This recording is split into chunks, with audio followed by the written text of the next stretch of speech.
Apakah harapan cikgu bagi pelajar-pelajar sekolah ini?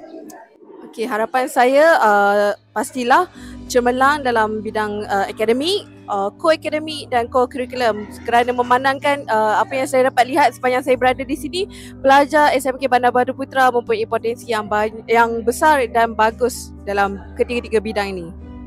Assalamualaikum warahmatullahi wabarakatuh. Sebagai kata-kata akhir saya, semoga BBP terus cemerlang dan berjaya.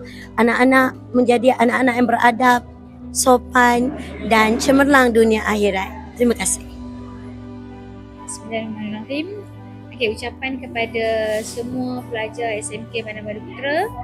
Selamat maju jaya, teruskan belajar dengan baik, terus jadi anak-anak baik. Okey, jadi anak-anak yang soleh-soleha. Okey, bagi yang beragama Islam, terus kekal, jangan tinggal solat. Okey, terus selawat. Okey, insya-Allah semua akan jadi anak-anak yang baik. Okey, itu saja dari saya. Terima kasih. Okay, Assalamualaikum warahmatullahi wabarakatuh dan salam sejahtera buat semua warga SMK Bandar Baru Putra, barisan pentadbir, rakan-rakan guru, barisan AKP serta anak-anak didik yang saya kasih sekalian. Pertamanya, saya ingin merakamkan ucapan terima kasih yang tidak terhingga kepada semua yang telah memberikan kerjasama yang baik kepada saya sepanjang perkhidmatan saya di sini.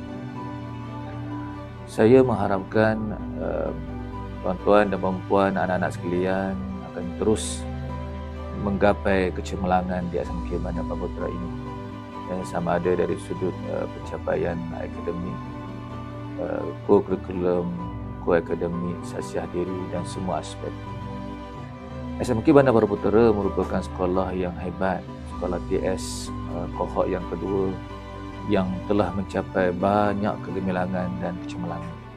Teruskanlah rakan-rakan guru sekalian dan juga anak-anak didik untuk kita terus mencipta kecemerlangan di SMK Bandar Baru Putra ini.